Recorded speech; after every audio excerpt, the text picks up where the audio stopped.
హల్లెలూయా హల్లెలూయా హల్లెలూయా హల్లెలూయా హల్లెలూయా. క్రీస్తునాథుని యందు ప్రియమైన సహోదరి సహోదరులారా, అందరూ బాగున్నారా?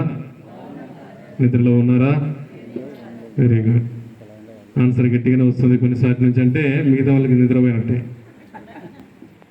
క్రీస్తునాథుని యందు ప్రియమైన సహోదరి సహోదరులారా, ఈ రోజున మనము క్రీస్తు ప్రభు యొక్క ఉత్థాన మహోత్సవాన్ని మనం జరుపుకుంటూ ఉన్నాం. ఈ క్రీస్తు ప్రభు యొక్క ఈ రోజున మనమందరం కూడా ఈ ఉత్థాన మహోత్సవం జరుపుకునే సందర్భంలో మరి ఈనాటి మనం చూస్తూ ఉన్నాం, ఎన్నో సంవత్సరాల నుండి మరి మనము ఈ యొక్క ఈస్టర్ రోజునే మనందరం కూడా ఈ యొక్క పట్టణాలన్నీ కూడా చదువుకోవడము, తర్వాత క్రొత్త అగ్నిని ఆశీర్వదించడము, తర్వాత నీటిని ఆశీర్వదించడము, తర్వాత గృహాలను ఆశీర్వదించుకోవడం, ఇవన్నీ కూడా మనం చేస్తూ ఉన్నాం.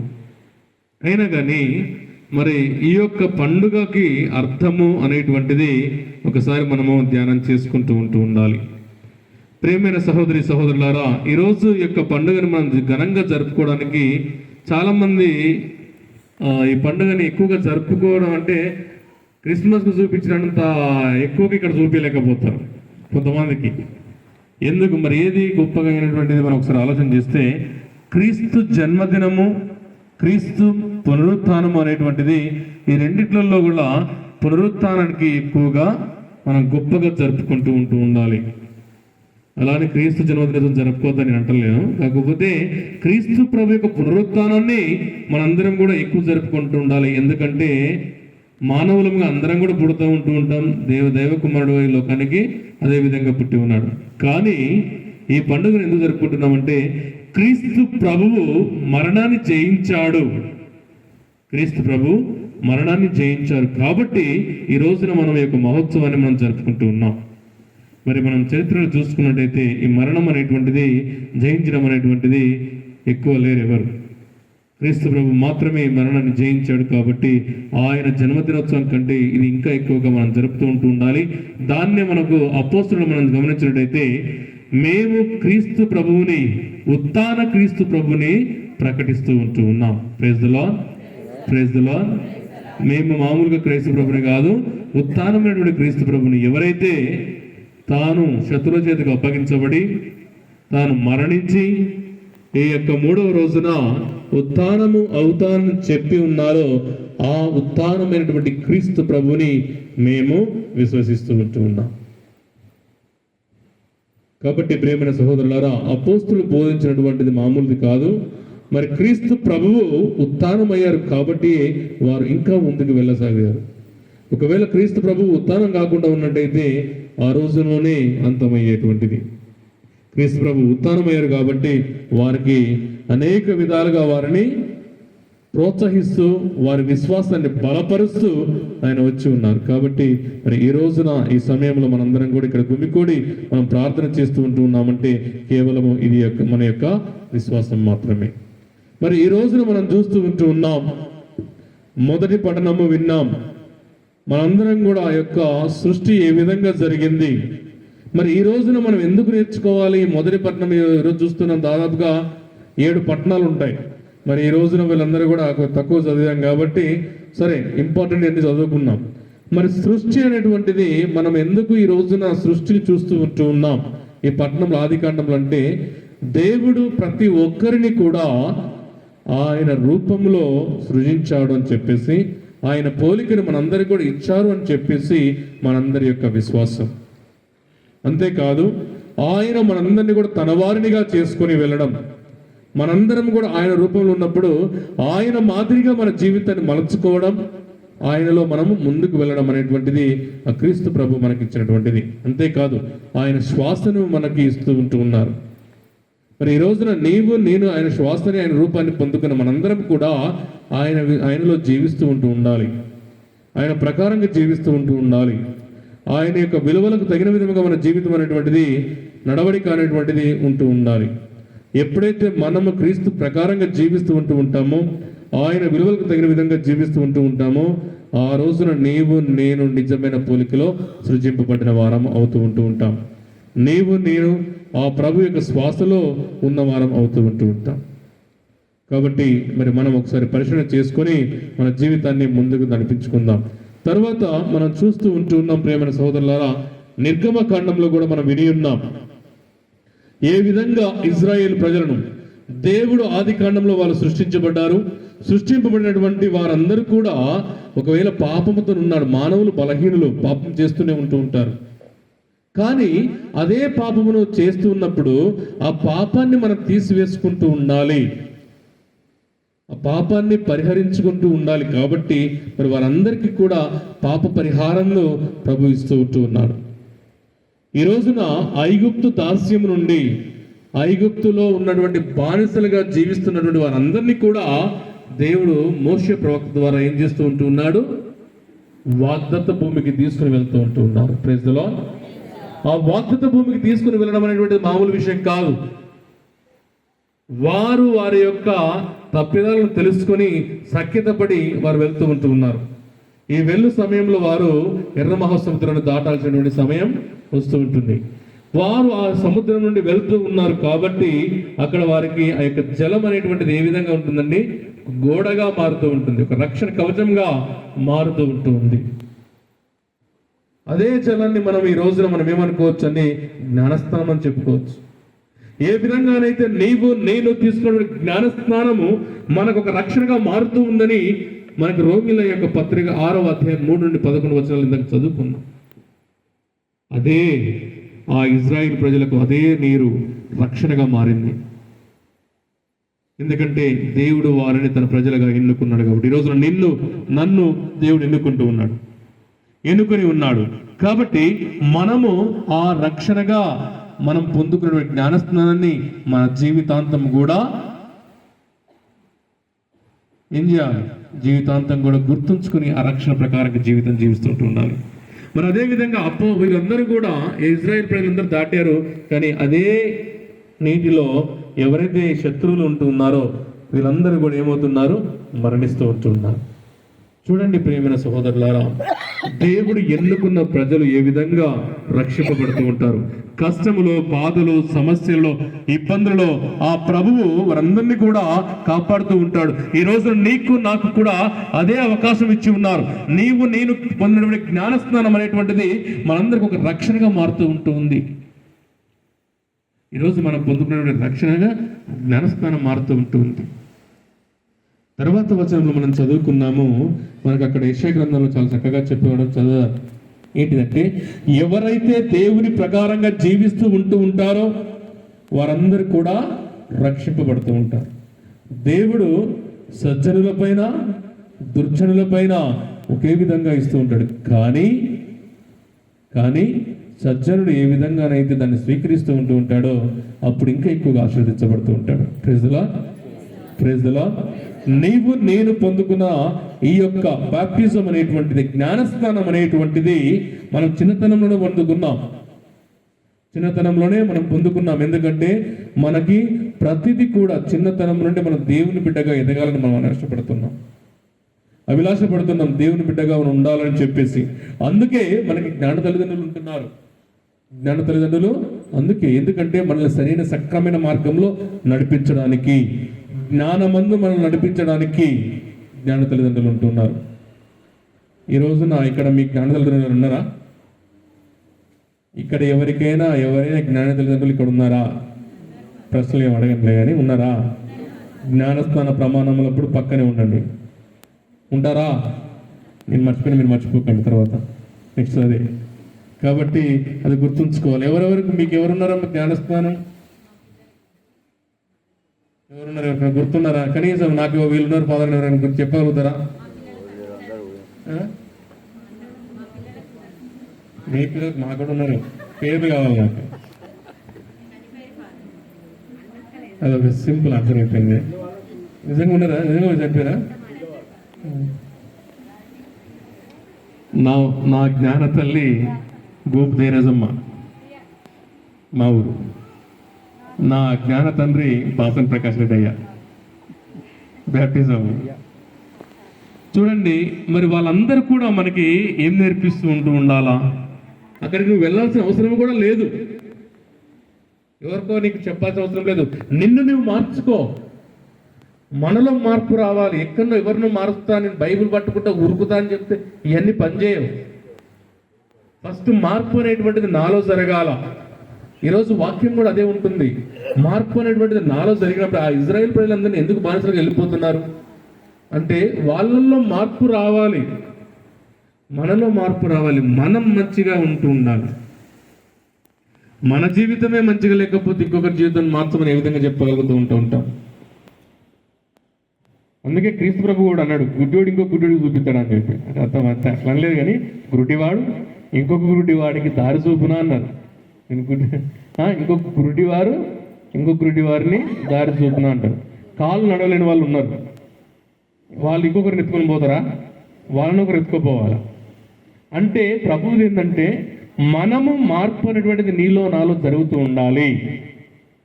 అయ్యో వేరే మార్పు జరిగి అంతేగాని మనల్ని మనం తయారు చేసుకొని మన జీవితంలో మనం ముందుకెళ్ళి ఈరోజు క్రీస్తు ప్రభు ఉత్థాన పండుగ చేసుకుంటూ ఉన్నాం. మనం ఇక్కడ ఉత్థాన పండుగలో ఇదొక భాగం. ఉత్థానం అంటే ఏంటిది? మనల్ని మనం మార్పు చెందుకొని దేవుడికి అంకితం చేసుకున్నప్పుడు ఆ అంకితమైనటువంటి మనము దేవుడు తన రాజ్యంలో చేర్చుకుంటారు. మరి ఈ రోజున అదే మనకి ఈరోజు మనం చూస్తున్న యెషయా గ్రంథంలో. కాబట్టి మనందరం కూడా ప్రభువులకు అంకితం చేసుకుని మనం ముందుకు వెళ్ళడానికి ప్రయత్నం చేస్తూ ఉండాలి. ప్రేమ సహోదరి సహోదరులారా, మరి ఈ రోజున మనందరం కూడా ఉత్థానం అనేటువంటిది ఒక నిజమైనటువంటిది. ఎందుకంటే ఈరోజు మనం ఖాళీ సమాధిని మనం చూస్తూ ఉన్నాం. ఇందాక సువార్త పఠనాన్ని మంచిగా చదివారు ఫాదర్ గారు. మరి సువార్త పఠనంలో మనం విన్న తర్వాత అక్కడ ఖాళీ సమాధి కనపడుతూ ఉంటుంది. ఈ ఖాళీ సమాధి క్రీస్తు ప్రభుని పెట్టిన తర్వాత మనం చూడవచ్చు ఎవరిని పెట్టారు అక్కడ. యేసు ప్రభు పెట్టిన తర్వాత ఎవరిని పెట్టారు అక్కడ? సమాధిలో కాదు, సమాధి బయట. సమాధిలో క్రీస్తు ప్రభుని పెట్టారు, సమాధి బయట ఎవరిని పెట్టారు? కాపలా వాళ్ళని పెట్టారు. ఎందుకు పెట్టారు కాపలా వాళ్ళని? సూపర్, మంచి చెప్తాను, ఇక్కడ చెప్పండి.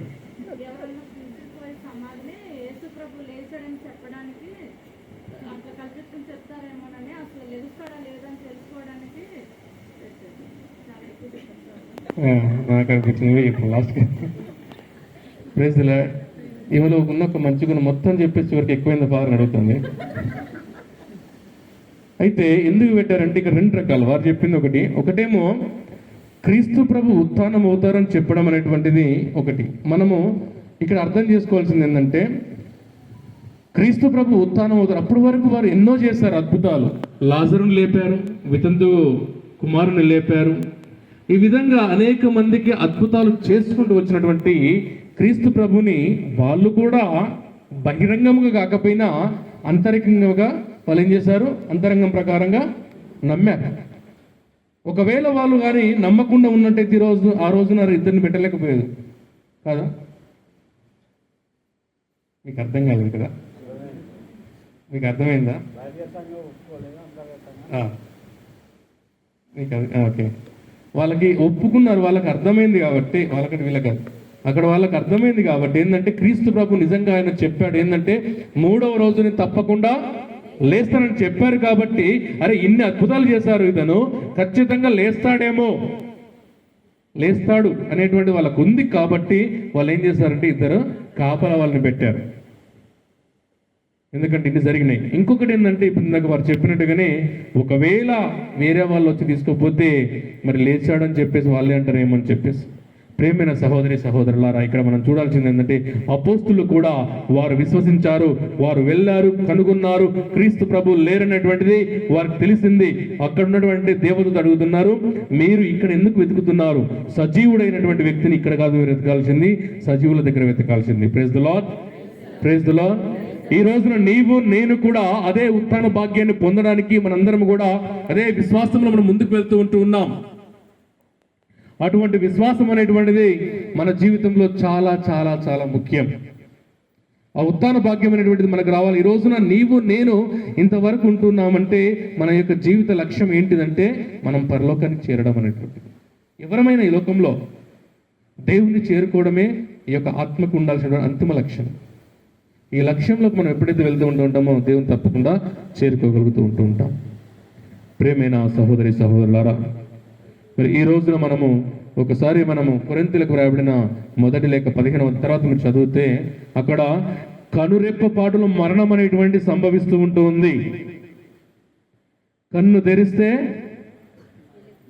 జననం, కన్ను మూస్తే, కానీ ఆ కన్ను రెప్ప మూసేంత లోపల మరణం సంభవిస్తూ ఉంటుంది. కానీ ఆ సమయము ఎప్పుడు ఎవరికి ఎక్కడ వస్తుందో చెప్పలేం. కానీ ఉన్నంత వరకు కూడా నిజమైనటువంటి జీవితం జీవిస్తూ ఉండాలి. కానీ ఆ సమయం వరకు నువ్వు మరణించేది, ఆ సమయం వరకు నువ్వు సరైన విధంగా జీవిస్తూ నువ్వు ఉంటూ ఉన్నట్టయితే దేవుడు నీకు ఉత్థానాన్ని ఇస్తూ ఉంటూ ఉంటాడు. ఈ రోజున లాజరును లేపిన ప్రభువు, తనకు తానే ఉత్థానుడైనటువంటి ప్రభువు నిన్ను నన్ను లేపడం ఆయనకి చాలా చాలా సులభతరం. కాబట్టి ప్రియమైన సహోదరి సహోదరులారా, మన విశ్వాసం అనేటువంటిది, మన ప్రార్థన అనేటువంటిది ఏ విధంగా ఒకసారి మనం ప్రశ్న చూసుకోవాలి. పౌలు గారు అంటూ ఉన్నారు, భూమిలో మీరు గింజ పెడితే తప్పకుండా అది మొలకెత్తుతూ ఉంది. అదేవిధంగా విశ్వాసం అనేటువంటిది పెట్టుతూ ఉండాలి. భూమిలో మనం పెట్టేటువంటి ప్రతి గింజ కూడా, ఉదాహరణకి మనము ఏదైనా గింజలు పెట్టండి, పత్తి గింజ పెడితే ఏ చెట్టు వస్తుంది? వంకాయ చెట్టు వస్తుంది, పత్తి గింజనే వస్తుంది. ఎందుకంటే మనం అది పెట్టాం కాబట్టి అదే వస్తుంది. అదే ఈ రోజున నీవు నేను అక్కడ కూర్చొని నిద్రపోతే ఏం రాదు, ఏది రాదు. మేల్కోండి, మనం ఇటు నిద్రపోతూనే ఉంటుంది. సంఘం అంతా నిద్రపోయిందనుకో, లేపిరుడు ఇవ్వలేడు అక్కడ. Praise the Lord, praise the Lord. అంటే నీవు నేను మనం భూమిలో విశ్వాసం, మన హృదయంలో విశ్వాసం అనేటువంటిది పెట్టాలి. ఉత్థానం అనేటువంటిది ఎప్పుడైతే ఉంటుందో అక్కడ ఖాళీ సమాధి మాదిరిగా, ఆ ఖాళీ సమాధి అనేటువంటిది, ఆ ఖాళీ సమాధిలో ఏమీ లేదు. మరి మన జీవితం కూడా అదే విధంగా మనం దేవుని అంటి పెట్టుకుని జీవిస్తూ ఉన్నప్పుడు మన జీవితం ఇంకా ఎక్కువగా ఆశీర్వదించబడుతూ ఉంది. ప్రియమైన సహోదరి సహోదరులారా, మరి మనల్ని మనము దేవాది దేవునికి మనందరం కూడా అర్పించుకుంటూ ఉండాలి. ఆ విధంగా మనం ఎప్పుడైతే ఉంటూ ఉంటామో దేవుడు మనల్ని ఇంకా ఎక్కువగా దీవిస్తూ ఉంటుంటాడు. మత్తయి శుభవార్త 25వ అధ్యాయంలో మనకి 31 నుండి 46 వచనం ఉంటుంది. వారి వారి క్రియలను బట్టి వారికి ఉత్థాన భాగ్యమా నరకమా అనేటువంటిది వస్తూ ఉంటుంది. మనం అనుకుంటుండొచ్చు, నాకు జీవితం ఇంకా ఉంది, నా జీవితం ఇంకా ఎక్కడి వరకు ఉంది. ఈరోజు నేను అనుకుంటుండొచ్చు, నాకు ఇంకా 38 సంవత్సరాలు కదా ఉందిలే, ఇంకా 70 సంవత్సరాలు దాకా ఉందని అనుకుంటుండొచ్చు. ఉంటుందా? ఉండదా? ఇంకా టేపరింది ఉండదు. ఉండొచ్చు, ఉండకపోతుండొచ్చు. మీరు ఉండదని చెప్పదు, ఎప్పుడు ఉండొచ్చు ఉండదు చెప్పాలా? Praise the Lord, praise the Lord. ఉండొచ్చు, ఉండకపోతుండొచ్చు. మన జీవితం ఎప్పుడు కూడా ఉంటుందని గ్యారెంటీ ఏం లేదు, ఉంటుందని గ్యారెంటీ చెప్పలేము మనం. కానీ ఏ క్షణము ఎక్కడ ఎప్పుడు ఏ విధంగా ముగుస్తుందో ఎవరికి కూడా తెలియదు. కానీ ఈరోజు ప్రభు అంటున్నాడు, నీవు మరణించే సమయానికి నీవు ఏ స్థితిలో ఉంటావు? పాపపు స్థితిలో ఉంటావా, లేదా మంచి స్థితిలో దేవుని నమ్ముకుని విశ్వసించి దేవుని ప్రకారంగా జీవించి అటువంటి విశ్వాస జీవితంలో నువ్వు ఉంటావా? దానిని బట్టి మాత్రమే, నీ క్రియలను బట్టి మాత్రమే నీకు అంతిమ తీర్పు అనేటువంటిది లభిస్తూ ఉంటుందని చెప్పేసి ప్రభు చెప్తూ ఉంటున్నాడు. అంతేకాదు ఈ రోజున మనందరం కూడా గుర్తుంచుకోవాల్సింది, మొదటి కొరింథీయులకు రాయబడిన లేఖలో 15వ అధ్యాయము 14వ వచనంలో అక్కడ అపోస్తులు చెప్పేటువంటి, అది నీవు నేను చెప్పాలి. క్రీస్తు లేవనెత్తబడనచో మా బోధనంతయో వ్యర్థమే. చూడండి, మనం క్రీస్తు ప్రభు నిజంగా లేవకుండా ఉన్నట్టయితే అపోస్తులు ఈ రోజు ఆ రోజు నుంచి ఏ విధమైనటువంటి బోధన చేసి ఉండేవారు కాదు. నీవు మంచివాడవైతే నేను నీ గురించి ఎన్నోసార్లు చెప్తాను. నీవు మంచి జీవితం జీవించుకుంటే, ఇగో పలానా వ్యక్తి మంచివాడు, బాగా కష్టజీవి అని చెప్పినప్పుడు నేను బాగా చెప్తూ ఉంటాను. నేను మొన్నటి నుంచి ఒక వారం రోజుల నుంచి దాచరం పోయి వచ్చాను కదా, వాళ్ళని అడగని చెప్తారు. కోతిరాంపు 2 సార్లు చెప్పిన వాళ్ళకి, దివ్య ఉంది ఇక్కడ చెప్పాను. ఎందుకంటే ఒక మంచి చెప్పాలంటే నువ్వు ఏ విధంగా ఉంటూ ఉన్నావు, నువ్వు అదే ఏ పనికి చేయలేకపోతే ఎప్పుడెప్పుడే చెప్పాం, మనం ఎప్పుడు కూడా ఏం చెప్పాం.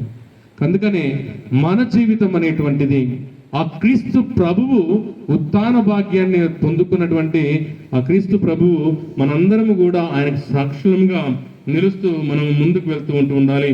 ప్రియమైనటువంటి సహోదరి సహోదరులారా, మరి క్రీస్తు ప్రభువు కూడా మరి పునరుత్థానాన్ని ప్రకటించాడు. పునరుత్థానాన్ని ఆయనంతటా మరి ఆయన తనంతట తాను ఈ లోకంలో నిరూపించుకున్నాడు, నిజమైనటువంటి దేవుని కుమారుడు అని చెప్పేసి. ఎందుకంటే అంతకుముందు యాయీరు కుమార్తెకు కావచ్చు, అంతకుముందు లాజరు కావచ్చు, అంతకుముందు విదంతు కుమారుడి కావచ్చు, జీవం ఇచ్చి ఉన్నారు. కానీ వారు తర్వాత మరణించారు. కానీ క్రీస్తు ప్రభువుకి మరణం లేదు. మరి మనందరం కూడా క్రీస్తు ప్రభువులో మనం మరణించాలి. అందుకే ఈ రోజున పౌలు గారు అంటున్నది, మన జననం అనేటువంటిది క్రీస్తు ప్రభులో జరుగుతుంది, అందరం కూడా జ్ఞానస్నానం ద్వారా. కానీ మరణం అనేటువంటిది క్రీస్తు ప్రభులో జరిగినప్పుడే నీవు నేను ఈ యొక్క ఉత్థాన భాగ్యాన్ని మనం పొందుకుంటూ ఉంటాం. ఆ ఉత్థాన భాగ్యం అనేటువంటిది ఇక ఒకసారి మనం క్రీస్తులో జరిగితే ఇక మళ్ళీ మనకంటూ మరణం ఉండదు అక్కడ. ఎందుకంటే ప్రభు ఒక మాట అంటున్నారు, ఈమె ఇంతమందికి భార్య కదా, మరి పరలోకంలో ఎవరికి భార్య అవుతుందంటే అక్కడ అయ్యన్నే ఉండవని చెప్పి కొంతమంది అపోస్తులు ఎక్కువ ఆశ, మరి పరలోకంలో ఏమవుతుందండి, మరి ఇంతమందికి ఉన్నది అక్కడ పోయిన తర్వాత ఏమవుతుందంటే అక్కడ ఎటువంటిది అందరూ కూడా దైవదూతల్లాగా ఉంటూ ఉంటారు. Praise the Lord, praise the Lord, praise the Lord. కాబట్టి ప్రియమైన సహోదరి సహోదరులారా, మరి మనందరం కూడా ఈ రోజున ఈ సమయంలో ఈ ఉత్థాన క్రీస్తు ప్రభు యొక్క మహోత్సవం సందర్భంగా మనందరం కూడా నిజమైనటువంటి విశ్వాసంగా జీవిద్దాం, మనలో మార్పు చెందించుకుందాం. మనము ఏ విధంగానైతే దేవునికి అర్పించుకుంటూ ఉంటామో హెచ్కేల గ్రంథంలో ఉంటుంది, మనందరం కూడా ఆ ప్రభువుని స్మరించుకుంటూ నూతన హృదయాన్ని, మాంసపూరితమైనటువంటి హృదయాన్ని కలిగి జీవిద్దాం. మన జీవితం మొత్తం కూడా క్రీస్తుకి అంకితం చేసుకుంటూ చివరి మరణం వరకు మనము క్రీస్తులో మరణించే విధంగా జీవిద్దాం. మనం మరణించినప్పుడు ఆ ప్రభునందు ఉత్థానం పొందేటువంటి గొప్ప భాగ్యం అనేటువంటిది మనకు లభిస్తూ ఉంటుంది. ఏంటి ఫాదర్ ఈరోజు మొత్తం మరణం మరణం అంటారు, ఏంటి ఫాదర్ అంటారు, నేను చెప్పేది జీవమే. ఆయనలో అనుకున్నారా, కిటీ నవ్వినట్టు అనుకునే ఉంటారు ఇక్కడ. అయితే ఎందుకని నేను చెప్తున్నానంటే మనము తప్పనిసరిగా ఎవరేమో ఉండలేము, కానీ ఏంటంటే క్రీస్తు ప్రభులో మన జీవం కలిగి ఉండాలి. కాబట్టి నేను చెప్తున్నాను, మనందరం కూడా ఆ ప్రభువునికి అంకితం చేసుకుంటూ ప్రభు కృపని ఆశీర్వాదాన్ని పొందుకుందాం. పిత పుత్ర పరిశుద్ధాత్మ నామమున. ప్రియమైన సహోదరి సహోదరులారా, మనందరం ఇప్పుడు జ్ఞాన స్నానం, మన యొక్క జ్ఞాన స్నానం తీసుకున్నప్పటికీ ఆ ప్రమాణాలను నూతనీకరించుకోబోతూ ఉంటాం. దానికంటే ముందట ఈ యొక్క నీటిని మనము ఆశీర్వదించబోతూ ఉంటాం. ఆశీర్వదించిన వెంటనే మనం మీరు క్రోవత్తులను వెలిగించుకొని ఈ యొక్క జ్ఞాన స్నాన ప్రమాణాలను మరి యొక్క మాదిరిగా మరి ఒకసారి నూతనీకరించుకోవడానికి సిద్ధపడుతూ ఉండాలి.